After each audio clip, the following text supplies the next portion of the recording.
Katie from Katie's Scrappy Studio, and I know my channel name may not reflect that right now, but I need to change it back. I was doing a scrapbook thing for a while, or like a scrapbook blog for a while, and I kind of stopped doing that. But anyway, today I'm going to show you, sorry about my fingernails, this is glimmer mist stuck in here. And anyway, so let's get started. What I'm going to show you how to make this is an improvement on I made some roses called Lola Roses, and I made some improvements on them. A couple improvements. And so what I'm going to show you is how I make this flower right here. Oops, it's got likes to fall off my hand when I try to show it. And this one I added diamond dust to. And then this one I need to pick up with tweezers because it's not quite dry yet. I used originally some glitter fabric glue, but the glitter glue wasn't very glittery, so I added some fine glitter to it. And it's going to be pretty. But yeah, so this is what we're going to make. You need an EK Success or whatever. This one is actually from Paper Shapers. A retro flower punch like this. And if you have a medium in between like these two sizes right here, then you want to use one of the mediums. But I'm going to use 5 of this, and I'm going to cut one of them down to show you how to make sure the bud doesn't stick out real far like that. So I've got 5. I'm using some light blue paper, and I just inked the edges with broken china. 2 of these I have not, 2 of these I have colored on the back, and I'm going to leave those down here so we know. And these 3 I did not color on the back. So yeah, what we're going to do with the first one is we're actually going to go through and I'm going to cut, let me use these scissors. I'm going to cut some jagged edges on these, just like that. It may not look kind of jagged to you, but I just kind of like to do different shapes on this. It makes it a little bit more natural looking for the flower, because most flowers, if you do perfect shape, it's not going to look right. And this is one that we don't need. One of these ones that doesn't have the ink on both sides. You can go ahead and ink both sides if you want. It really doesn't matter. But I'm going to cut this down. I'm going to start cutting about right here. This is going to be our center bud. I may need to go back and ink some, but I don't think I'm going to though. Okay, so we have that one right there, and I'm going to use it. I'm going to do this opposite side once I get done cutting all these other 3, and I'll be back once I'm done cutting these. Okay, so I've got all mine cut, and this one right here, what I'm first going to do is I'm going to bend these upwards like this. So you can see I'm using the plain side. I'm just going to bend them up like that. And then I'm going to take one of these little flaps right here, and I'm going to put some glue on it. I'm using hot glue because this dries really fast. And then I'm just going to bring one of these over and glue it down. And I'm going to hold it until it dries. I'm going to keep doing the same thing around and around. Right here. And this one I'm going to come over, and I'm actually going to glue those together. And this is going to make my bud tighter so you don't see the center of it so much like I did in the first one I did. Here we go, like this one right here. The bud's really open, and I probably shouldn't have touched that because now there's glitter on my hands.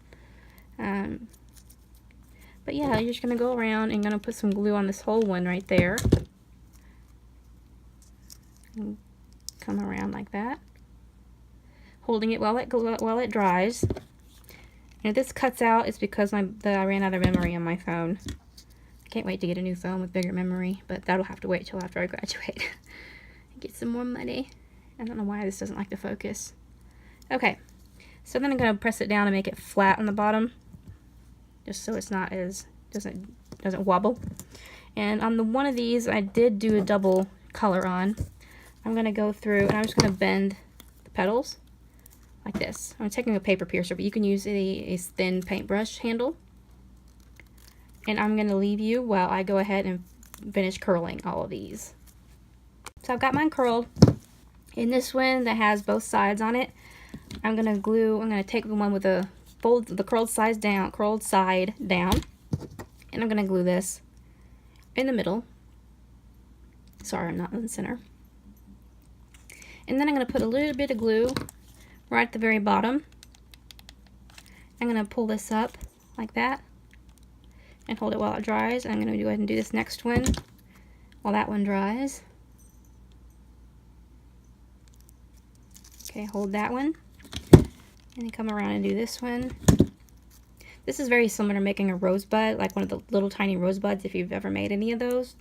I love making these. This is an example of one. It's very similar to this, only it's just on a bigger scale. And I make that flower using the mini retro flower punch. Okay. And last one for this set. Okay. And you're going to go ahead and kind of pull these down because you want them to roll back. Okay. Next one, I'm also going to use one that's double-sided. I do this just because you can kind of see the top, you can see the outside, but you want the inside to be covered too. I'm going to stagger the petals like that so that the indentation here comes up with full petal. That's pretty standard procedure for making these flowers.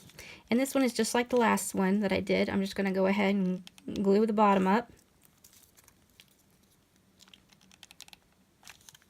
Okay, and my glue gun is filthy. I apologize for that. It's covered in glitter. There's some hair on it, like cat hair, carpet hair, from where I've dropped it so many times. And it just used to be a precision glue gun, but the little tip that sticks out actually got pushed all the way in. I dropped it so many times.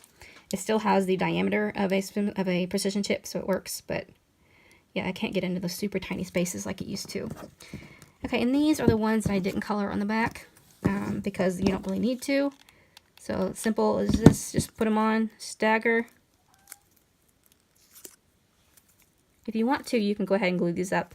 These two that one might need it, but I'm just gonna go ahead and put this bottom one on for time's sake. And my hot glue is everywhere. Okay, and there we have your flower. And you can kind of pull these up a little bit, but if you're done here, if you're happy with it, that's okay. Go ahead and be done. This one I'm going to add a flower leaf to. I usually use this one for smaller flowers, but it doesn't quite reach the where I like it to. And you can cut the edges on this one too if you like. I'm not going to bother with it right now, just for time's sake. I like short tutorials. They always can't be short, but depending on what you're doing. But I like the short ones. Sweet and to the point. So I'm going to glue that one on there. And you can use any ink or whatever you want to. And I'm actually going to go through with some faded jeans distress ink if I can find it real quick. I know right where it is. I just get this to stack it up. Here we go. And I'm going to go over the edges of this real dark. If I can find my blue. Here we go. Here's my dark blue right here. I'm just going to go over some of these edges a little bit. Make them a little bit darker, get some contrast. And I've got glue I'm pulling away. Hot glue strings, which just all you need to do is take a hot glue gun, or take a heat tool, like your heat gun, and take care of that. And they'll all disappear. So, there we have it. You can add glitter to these if you like, or you can just leave them as is. You don't have to put the flower, you don't have to put the leaf on the bottom. But these are just very pretty, I think. And I hope you enjoyed the tutorial. Thank you for watching. Leave a thumbs up or a comment. I read them all. Thank you.